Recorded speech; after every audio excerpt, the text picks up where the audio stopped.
Aujourd'hui, j'accueille Héloïse Caillot, docteure en pharmacie et cofondatrice de Ginama, une marque née d'un constat simple. Dès 35 ans, beaucoup de femmes se sentent seules face aux premiers signes de la périménopause. Ginama développe des solutions non hormonales, sérieuses et fabriquées en France pour accompagner cette transition encore trop peu prise en compte. Avec Héloïse, nous allons parler sans tabou de ce qui se passe dans le corps, de la place des compléments alimentaires et de la façon de faire des choix éclairés, loin des discours anxiogènes. Et pour celles qui me découvrent, je suis Valérie Oliver, conseillère en santé féminine, spécialisée dans l'accompagnement de la préménopause et de la ménopause. Et à travers ces échanges, mon intention est d'apporter compréhension, nuance et repères fiables. Pour celles qui souhaitent découvrir les solutions Ginama, le code MENOPOWER20 offre 20% de remise sur le site ginama.com. Allez. Ben alors, merci Héloïse d'être avec nous aujourd'hui pour parler d'un sujet qui intéresse vraiment toutes les femmes à partir de 35 ans et même avant. Je pense que tu es d'accord avec moi Oui, parce mer que, ouais, parce qu'il y a beaucoup, beaucoup de femmes qui vont être intéressées par ce sujet. Et je suis ravie donc de ta présence ici. Est-ce que tu veux te présenter rapidement? oui, avec plaisir. Déjà, merci beaucoup, Valérie, de me donner l'occasion de cet échange. Alors moi, je m'appelle Héloïse Caillot, je suis docteure en pharmacie et j'ai lancé il y a, quelques mois, une marque de compléments alimentaires et de soins spécialisée pour la périménopause qui s'appelle Ginama. OK, d'accord. Et tu l'as pas fait seule, hein, je crois, hein? Tu étais Non, on est, ouais. 2 à l'avoir fait, donc je l'ai cofondée avec, une amie, Flamme Cervera, qui est aussi cofondatrice, de ce beau projet, sur la périménopause. D'accord. Alors, donc ma première question, puisque moi j'ai mes petits, mes petits sujets là déjà, vous voyez, je triche un petit peu. Alors, donc tu es docteur en pharmacie, tu viens de le dire. Qu'est-ce qui dans ton parcours t'a conduite à t'intéresser plus particulièrement à la santé hormonale des femmes et qui t'a donné envie de créer des formules pensées pour cette période, en fait?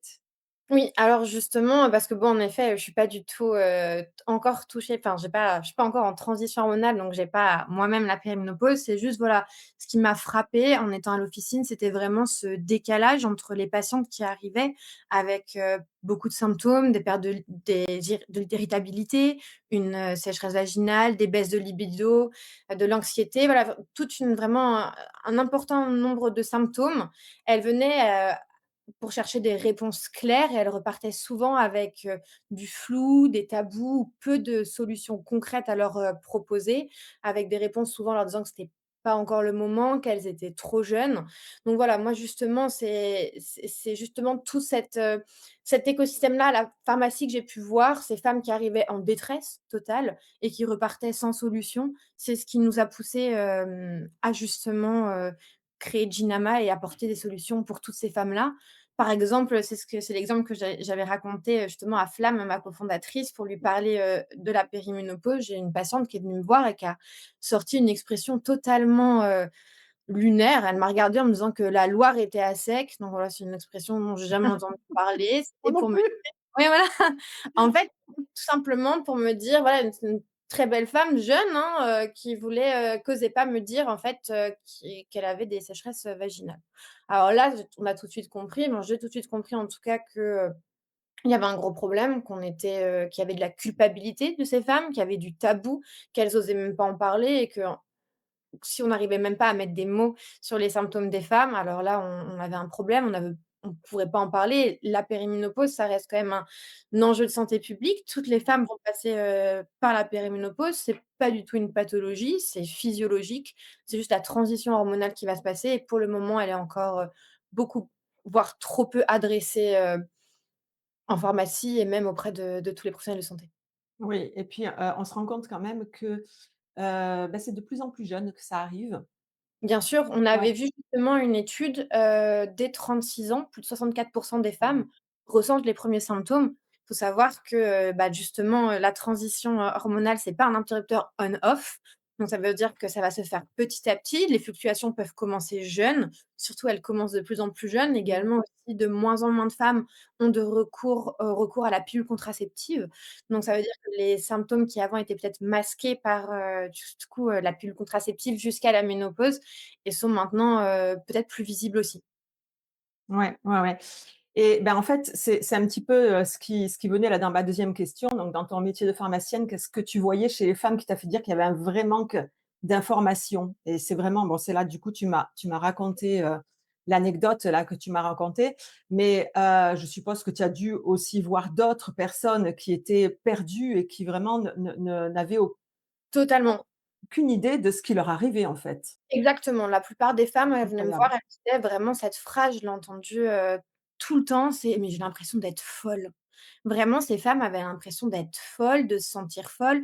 En plus, comme la périménopause arrive à un âge de la vie où on est, généralement, il se passe beaucoup de choses, on a Mmh. déjà par son travail, par la situation familiale, on a beaucoup de choses à gérer. Donc en fait, ça s'inscrit dans un terrain où, on a tendance à minimiser cette fatigue, cette anxiété. On dit que bon, bah, que c'est normal, c'est parce que pour une autre raison, pour une autre cause sous-jacente, alors que c'est vraiment, ça peut vraiment moi j'ai vu des femmes être en burn-out en disant qu'elles savaient pas ce qui se passait. Bah, c'est parce qu'en fait c'était leurs hormones qui faisaient des telles fluctuations qu'elles en pouvaient plus. Donc vraiment, oui, je voyais vraiment beaucoup de culpabilité et très peu de clarté, très peu de réponses et aussi, les femmes, elles savent même pas ce que c'est, la périménopause pour la plupart. Et Quand on oui. leur dit non, elles, Mmh. ne savent pas forcément. Et oui, et oui. Et puis on a appris aussi beaucoup aux femmes à supporter. Énormément. Ça depuis on apprend beaucoup aux femmes à accepter, à Ah oui. supporter et on a beaucoup, voilà, j'ai eu aussi beaucoup de femmes qui me disaient: «Bah oui, mais quand je suis allée voir, mon professionnel de santé, il m'a dit, bah, que ma mère était passée par là, donc je survivrai». Voilà, donc on est aussi sur parfois certains discours qui sont aussi culpabilisants et Ouais. bah, toutes les femmes sont passées par là, donc il y a pas de raison que, Et toi, oui. tu y arrives pas, donc serre les dents, avance, c'est normal. Ou sinon aussi le côté très, on minimise tes problèmes parce que ce que tu dis, c'est que tu en fais trop, tu en dis trop, donc voilà. Ouais. Chose de Ouais. très important de vraiment remettre de la clarté, de reposer, en fait, ce sujet sur la table. On parle beaucoup de la grossesse, on parle beaucoup de la puberté.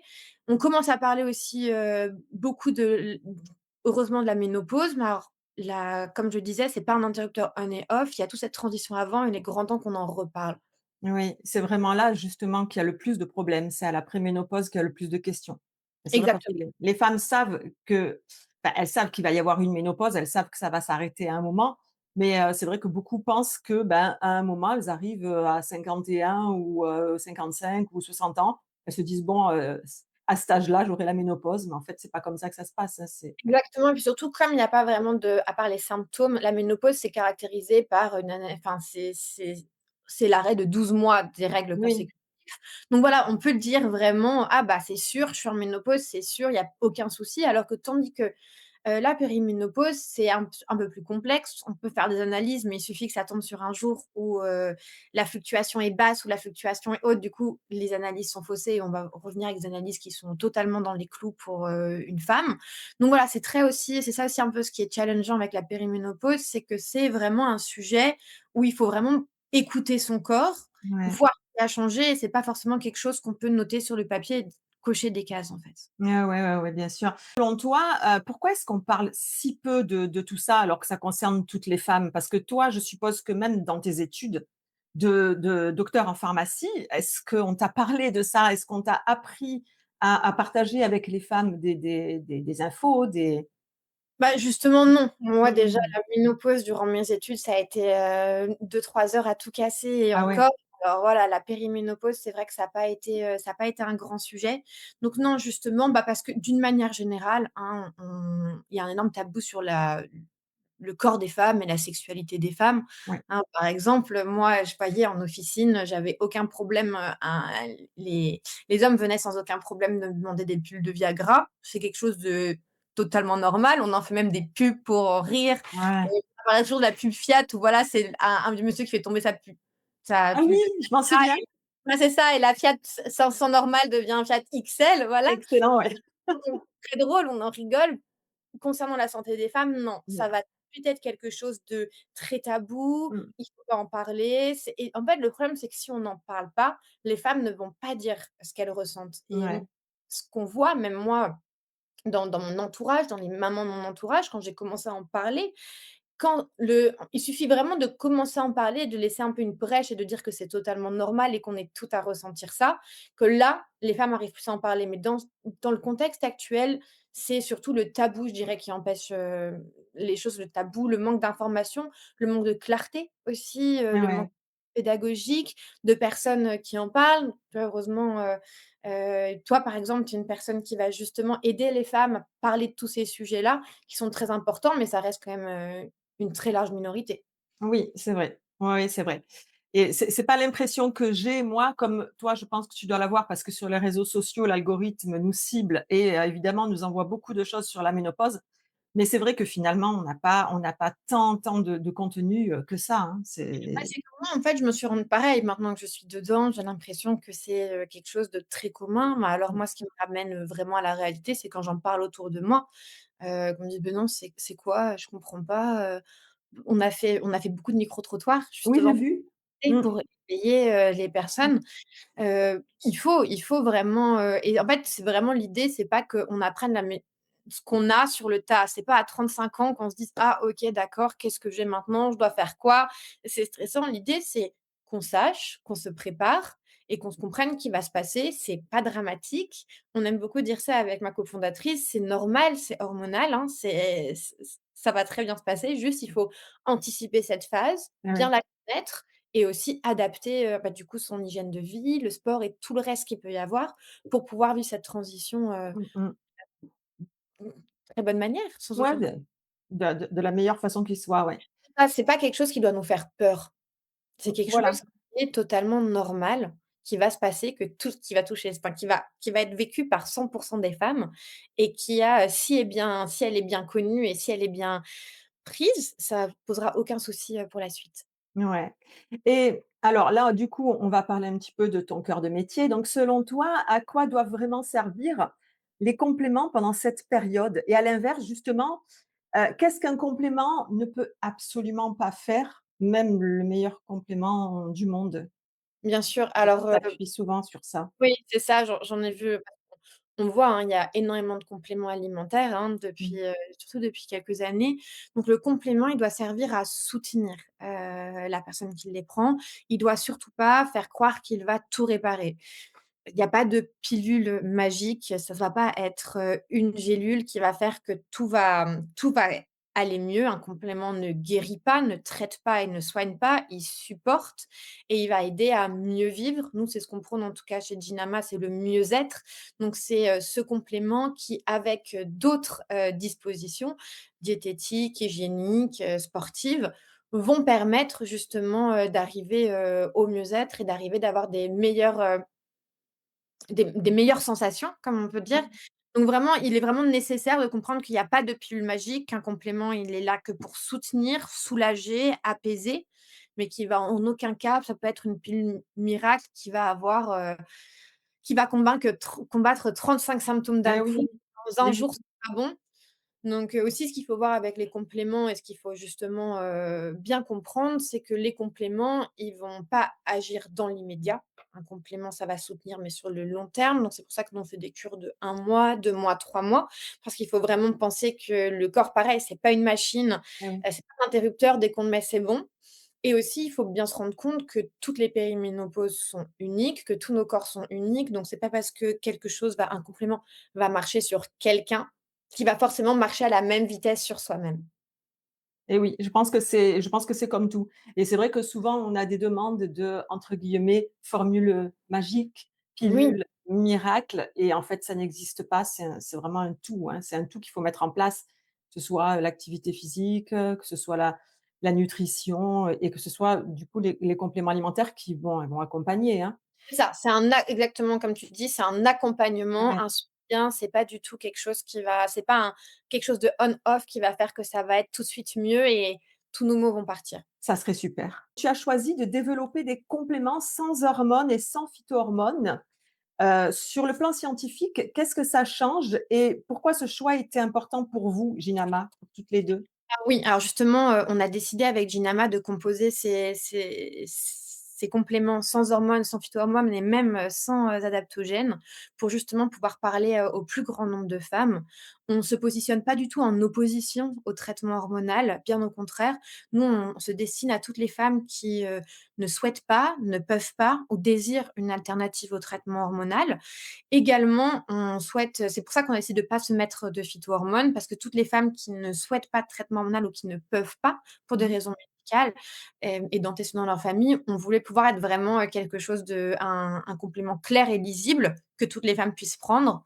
Également, on a voulu se positionner en soutien ou en complément du traitement hormonal. Beaucoup de femmes qui ont et qui prennent un traitement hormonal ont quand même encore, peuvent quand même ressentir certains symptômes. Et Le oui. traitement hormonal peut très bien marcher sur certains symptômes chez certaines personnes, mais il peut y avoir d'autres symptômes qui ne sont pas qui ne va pas «couvrir» entre guillemets. Mmh. Donc justement, on va être vraiment sur, une fois qu'on atteint les doses paliers, le traitement hormonal, on va pas pouvoir, en faire plus. Donc vraiment, nous, c'était cette volonté un peu de pouvoir accompagner tout le monde, que ce soit déjà proposer aussi des solutions, une alternative, pour voir que les femmes aient un choix vraiment éclairé sur ce qu'elles veulent, quelque chose d'hormonal ou non. Et ensuite, pouvoir se dire que si elles ne peuvent pas ou elles ne veulent pas prendre de traitement hormonal, il y a une alternative et que si elles souhaitent justement agir en complément ou alors, par exemple, si on a des femmes qui, sont sous traitements hormonaux, qui n'ont rien à voir avec la ménopause, mais pour d'autres choses, qui souhaitent aussi justement avoir, notamment, pour la libido, qui ont des baisses de libido énormes, nous souhaiteraient justement pouvoir prendre des compléments.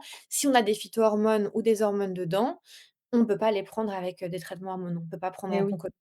Donc c'est pour ça qu'on a vraiment décidé de se placer, en plus d'avoir, justement d'être très lisible et très clair. C'est-à-dire qu'en officine, on peut être dispensé sans aucun enfin sans aucune contre-indication du fait qu'on n'ait pas de phytohormones. Mmh. Et quelles sont les a parce que je pense que vous avez dû en avoir des attentes irréalistes que, tu peux rencontrer concernant les compléments justement pour la ménopause?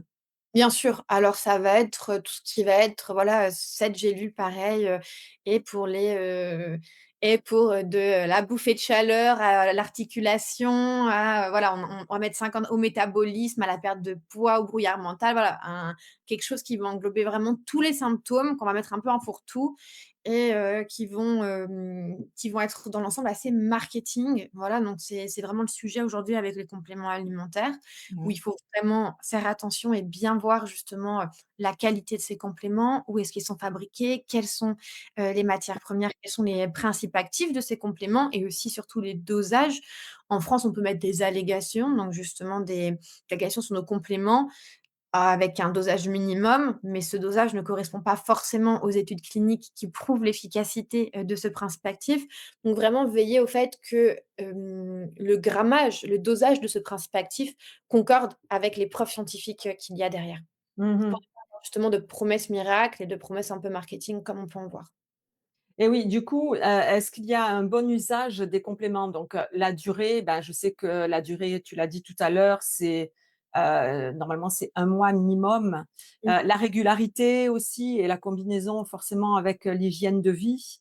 Donc, toi, qu'est-ce que tu proposes, le plus souvent, tu suggères le plus souvent aux femmes qui prennent les compléments? De les prendre comment, en fait? Alors Mmh. justement, il faut, ne pas pareil essayer par exemple avec un ou 2 compléments, ne pas vouloir, prendre tout d'un coup. Peut-être prioriser un peu les ce qu'on veut soulager en premier pouvoir justement, viser sur, avoir une bonne observance. Donc l'observance, ça va être prendre bien, ces gélules tous les jours ou tous les 2 jours, comment c'est l'indiqué, sur votre complément et de justement, voilà, faire attention à le complément va vraiment supporter, aider, améliorer, mais il faut qu'à côté, il y ait, justement, qu'on continue justement à faire, attention à, par exemple, au niveau de la nutrition, au niveau sport. Par exemple, notamment en périménopause, on préconise donc la nutrition doit changer, on doit prendre beaucoup plus de protéines, Ouais. pour, la perte musculaire. On doit également, changer peut-être sa manière de faire du sport aussi, comment Mmh. privilégier aussi, 1 à 2 heures par semaine de charge en fait, donc ça veut dire Adapté, hein? Oui, c'est ça, adapté. adapter, donc peut-être, adapter le sport, donc vraiment on aura prendre ses compléments, c'est vraiment écouter son corps et écouter son corps, c'est pas qu'en prenant des gélules, ça va être aussi avec tout le reste qui va suivre, donc Et ouais. l'hygiène derrière. Ouais, c'est l'hygiène de vie. et Et j'aime qu'est-ce que les femmes vous disent le plus souvent chez Ginama, en fait? Qu'est-ce qui les inquiète le plus? alors en termes de symptômes, ce qui Ouais. les inquiète le plus, ça va être on a beaucoup, la libido, les sécheresses vaginales, brouillard mental, l'anxiété.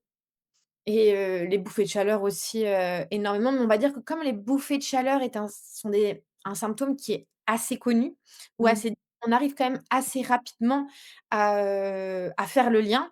Alors que, par exemple, un brouillard mental, voilà, nous, on a beaucoup de femmes qui viennent me voir et qui me disent: «Mais en fait, je suis rentrée dans une pièce et j'ai oublié mes mots. J'étais à table et j'ai totalement oublié ce que je voulais dire» et on a vraiment cette panique qu'elles me transmettent, qu'elles me disent de: «Mais je qu'est-ce qui se passe? Qu'est-ce qui va pas dans mon corps? Qu'est-ce qui est cassé?» Donc elles ont vraiment cette peur et cette sensation qu'il y a quelque chose qui ne fonctionne plus. Elles ont peur de ne plus jamais retrouver leur normalité, qu'en fait, que ça devienne toute cette angoisse, toute cette anxiété, tous ces problèmes de sécheresse, tout ça, ça devienne leur nouvelle normalité et ça, c'est vrai que c'est quelque chose qui leur fait enfin, qui les inquiète énormément. Ah, bien Comme sûr. on n'en parle pas et comme, elles ont peu de on va dire peu de souvent d'écoute, elles ont peur que ce soit un peu vraiment la bah, c'est bon, elles ont passé le cap de la quarantaine, maintenant elles sont vouées à oublier toujours ce qu'elles font, à avoir des sudations extrêmes, à prendre plus de poids, alors qu'en fait c'est juste, une adaptation, enfin un tournant qui a mal été pris et une adaptation à Ouais. re Donc en fait, c'est vraiment ce qu'on entend tout le temps, en fait. Les femmes, elles ont l'impression que, à partir de la préménopause, de la ménopause, c'est le début de la fin. C'est c'est vraiment ça.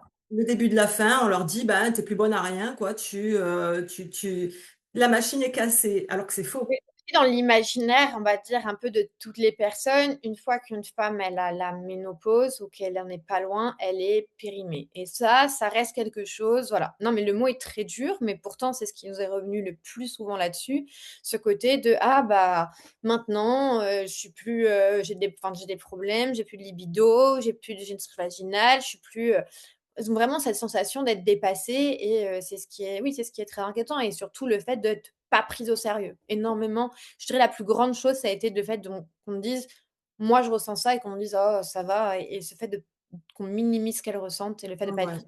ouais, c'est terrible de pas être écouté. Et selon toi, donc, où sont les plus grandes lacunes aujourd'hui? Est-ce que c'est plutôt dans l'accès à l'information, dans l'écoute médicale? Parce que c'est vrai qu'il y a au niveau médical, on voit beaucoup revenir justement ce genre de questionnement ou dans la recherche?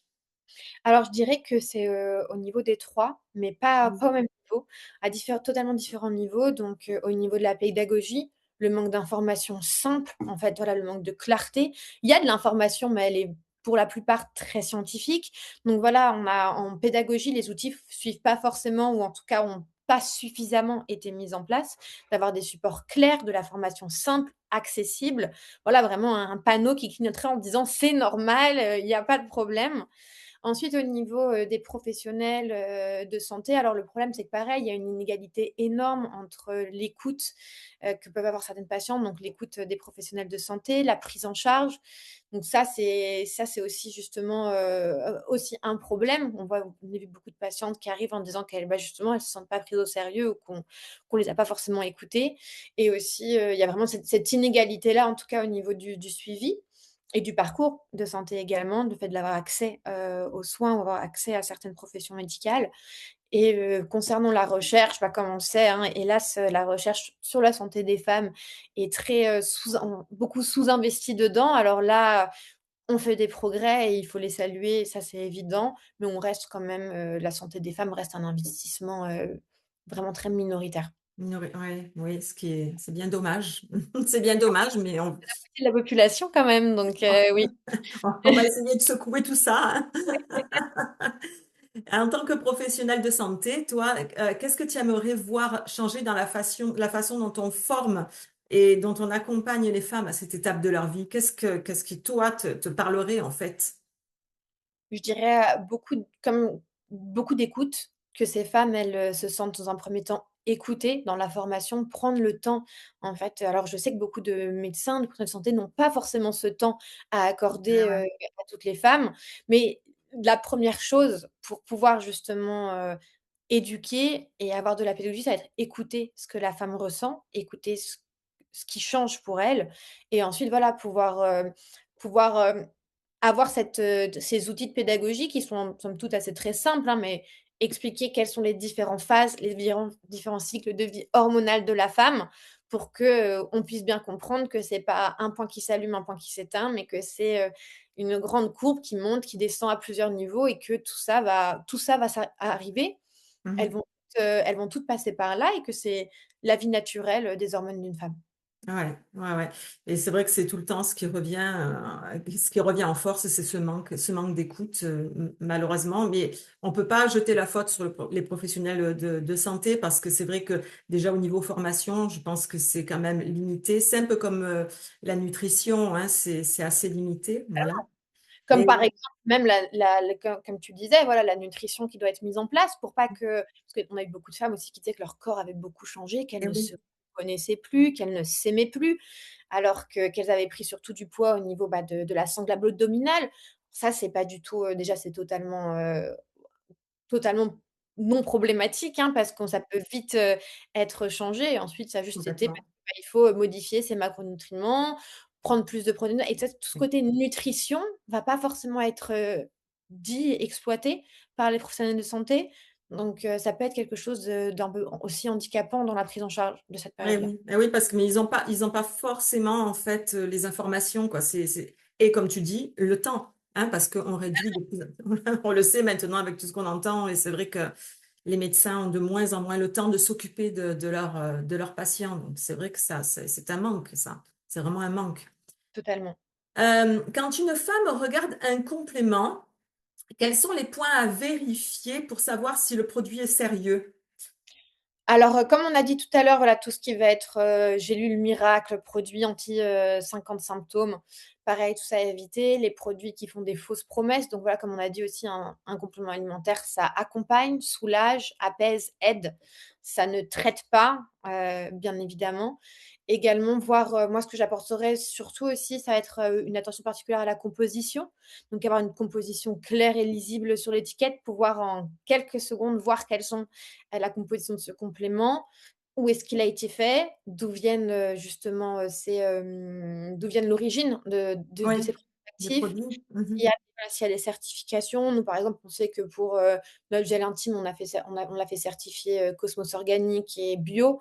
Pourquoi? Parce que voilà, c'est des produits qu'on va prendre tous les jours ou qu'on s'applique sur des zones, très irriguées, notamment des muqueuses. Donc voilà, il faut déjà d'une manière générale, il faut faire attention. On va dire que quand on touche à ces zones, très sensibles-là, il faut aussi, redoubler de vigilance. Donc concernant, tous les ingrédients qui peuvent être, mis en cause dans certaines choses, voilà, être sûr que ça soit très lisible et qu'il y ait aucun ingrédient, problématique et justement, comme je disais tout à l'heure, bien s'assurer des dosages, ne pas avoir, une ligne écrite sur, dans les compléments en France, on est obligé de mettre les dosages, sur toutes les étiquettes. Donc Oui. voilà, on peut voir ces dosages, on peut voir que s'il y a 0,01 milligrammes de quelque chose, généralement, l'effet va être, peu convaincant. C'est sûr, ça c'est certain. Je pense que c'est vrai que Voilà, c'est c'est vraiment aussi et puis si on va aller plus loin, encore une fois, on peut regarder aussi les études cliniques, on peut demander à la marque, voilà, c'est quoi quelles sont, les sources, de leurs tests d'usage, tests cliniques ou études cliniques, pourquoi ils ont pris ces principes actifs-là et voir que, bah, justement, dans une étude clinique, quand on dit, par exemple, que le minimum, c'est tant de grammes de ce principe actif, l'idée, c'est de pas en mettre, 1 milligramme. Donc voilà, pour avoir l'agrégation ne signifie pas que, le produit est en quantité suffisante pour que ça marche. Donc je mmh. dirais se méfier de ça. Mais dans l'idée, vraiment voir où est-ce qu'il a été produit, qu'est-ce qu'il a aussi, je préconiserais de prendre, bon, on va être sur des traitements, du coup, sur tout ce qui va être, ménopause, préménopause, périménopause. Je dirais les conditionnements, en verre, en tout cas pas forcément en plastique pour les compléments alimentaires, pour éviter, tout perturbateur endocrinien. Et oui. Bah oui, parce que si on va dire on achète, 5-6 mois de cure d'affilée et qui vont être dans des beaux pots en plastique qu'on va laisser au soleil pendant bien longtemps. Voilà, après on sait qu'on a des activités micro-œstrogéniques qui peuvent se développer. On sait qu'il y a des perturbateurs endocriniens, donc on préfère éviter aussi. Et oui. Privilégier soit les bocaux en verre, soit les emballages en carton. Ça vous arrive, vous, qu'on vous envoie des messages en vous demandant justement, ce qu'il y a dans vos compléments, d'avoir plus de Bien ça sûr. arrive, hein? Ah Oui, d'accord. oui. Surtout, alors on a mis en plus en place une, sorte de hotline sur WhatsApp. Donc justement, les personnes peuvent nous envoyer directement un message sur WhatsApp. Ah Et super. oui, on a eu des personnes qui nous demandaient: «Bah, vous dites que ce produit-là marche, pourquoi?» Bah, là, on va voir peut-être quel degré aussi de réponse la personne veut.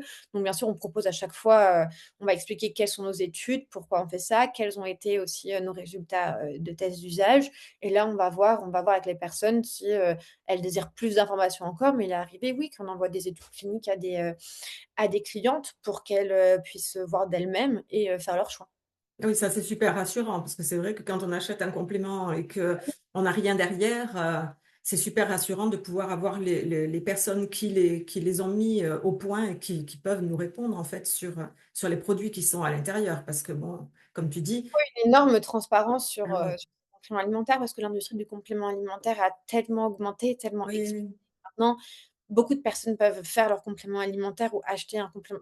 Par exemple, moi, j'avais une patiente à la pharmacie qui, justement, avait, des antécédents, de cancer, du sein et elle prenait, sans s'en rendre compte, en fait, elle prenait, quelque chose pour apaiser ses symptômes, de la périménopause, mais qui avait des phytohormones dedans, des phytoestrogènes.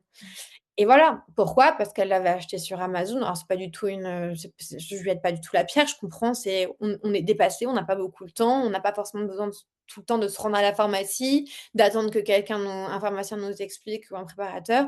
Donc elle avait pris ça et elle avait pas forcément, vu ou pas forcément compris qu'en fait, fait le lien entre, le soja qu'elle prenait, c'était, problématique avec les antécédents qu'elle avait. Eh oui, eh oui. Malheureusement, on n'a pas toujours les informations et on voit justement les allégations et ça peut tromper, ouais. Et Totalement. parle-nous, parle-moi du coup des formules que tu proposes déjà et surtout de celles qui arrivent bientôt. Parce que moi, j'ai vu un petit peu, justement, il y a pour les bouffées de chaleur, Exactement. Donc on a notamment un que je suis en train d'essayer pour la libido, oui. dont je reparlerai plus tard parce que, alors j'ai embarqué des amis avec moi. Donc, comme ça, d'ici, je pense, la fin du mois, on aura peut-être Oui, il faut bien euh, un bon mois et demi. ouais, ouais, ouais, ouais, ouais. Donc, j'en reparlerai. Donc, Mmh. parle-moi de ce que tu proposes, de ce que vous proposez et de ce qui arrive bientôt. Alors bien sûr, avec Ginama, ce qu'on propose actuellement, on va avoir 4 produits, donc 3 compléments alimentaires et un gel intime. Donc les 3 compléments alimentaires, il y en a un qui s'appelle Hot But Cool, donc lui qui va être pour soulager les bouffées de chaleur et les sueurs nocturnes. Un qui s'appelle Desire Dose, donc Valérie, celui que tu essayes, qui va être Ouais, pour justement, stimuler, la libido et le plaisir. Et aussi un troisième qui, lui va, supporter la flore, vaginale, qui s'appelle, Flore Fabulous et qui lui est composé de justement de lactobacillus spécialisé, pour la flore vaginale, donc qui va être permettre de soutenir, cette flore. Là qui, pour rappel, la flore vaginale varie énormément, avec les fluctuations d'œstrogènes. Donc ensuite on a un gel, donc un gel intime qui va être apaisant et rééquilibrant. Lui, il est pour les sécheresses vaginales. Donc c'est un gel à base d'acide hyaluronique aussi qui est certifié bio et Cosmos organique, qui lui va permettre de soulager de manière locale, les sécheresses vaginales, les vulvovaginales, donc à appliquer, de manière quotidienne ou au besoin. d'accord. Et la grande nouveauté du début de cette année, ça va être nos 2 nouveaux produits qui, eux, vont plutôt on a vraiment voulu commencer par l'intime pour justement casser les tabous et là, on va faire 2 produits qui vont être un notamment sur le brouillard mental et l'irritabilité Mmh. et à base de créatine et un deuxième qui va être pour, le support des muscles, le support des os à base de protéines et de calcium. D'accord. Donc ça, c'est une nouveauté Ça, ce sera nos 2 nouveaux produits en qui seront avant-première. voilà. Qu'on révèle avec vous ici en avant-première et qui seront, disponibles, d'ici la fin du 1er semestre, 2026. D'accord, ouais, c'est super ça. Et ben, pour terminer, qu'est-ce que tu aimerais que les femmes retiennent en quittant cet épisode? Alors ce que j'aimerais que les femmes retiennent dans cet épisode, c'est que, ce n'est pas que dans leur tête, qu'elles, peuvent être écoutées, qu'il y a beaucoup de ressources si on cherche en tout cas. Il y a justement, des comptes comme le tien qui permettent, de mettre en lumière tout ça et de mettre l'information, de remettre l'information sur la table, qu'il faut pas du tout qu'elles pensent qu'elles sont folles ou que c'est dans leur tête, que c'est une transition totalement normale et que si, les dispositions sont bien prises, que si justement, elles arrivent à combiner, des accompagnements sous forme de compléments et des accom ou autres et un accompagnement, hygiénique, diététique et Mmh. sportif. Là, la transition va très bien se passer et bien vivre, justement sa périménopause, préménopause, c'est aussi très bien vivre sa ménopause derrière. Eh oui, c'est toute une globalité en fait et voilà, c'est vraiment Parce une qu'on globalité. on nous prépare à bien vivre notre grossesse, on nous prépare à bien vivre notre puberté. Maintenant, il faut commencer à nous préparer à bien vivre l'après qui, se passe tout aussi bien et qui est, tout aussi incroyable, mais juste il faut qu'on le sache et qu'il faut qu'on soit, heu, qu'on soit lucide sur ce qui va se passer et sans avoir de fausses promesses, mais, être bien consciente de ce qui va arriver et qu'il y aura aucun problème pour la suite. Eh oui. Écoute, notre entretien se termine là. Donc merci beaucoup Héloïse pour ta présence aujourd'hui et puis pour la clarté et l'engagement que tu mets au service de l'information et de l'accompagnement des femmes à cette étape de vie. Et pour celles qui souhaitent découvrir donc du coup Ginama, vous retrouverez toutes les informations sur le site ginama.com. Je mettrai en bas, hein, en barre d'infos, ainsi que Instagram. Donc Ginama, c'est tiré du 8 care. Et sur Facebook, c'est Ginama Expert Périménopause. Et ben n'oubliez pas, je l'ai dit au début donc de l'épisode, vous avez un code de réduction Ménopower 20 pour bénéficier de 20% de remise que Ginama vous accorde, et ça c'est super sympa. Donc sur votre prochaine commande. Et de mon côté, ben, je vous remercie vraiment pour cette écoute. Et si cet échange vous a été utile, n'hésitez pas ben, à liker, à partager, à vous abonner, enfin tout ce qu'on dit hein, d'habitude hein, autour de vous. Et ben, en fait, pour ne pas manquer les prochains épisodes, je vous embrasse, prenez soin de vous et à très bientôt à toutes.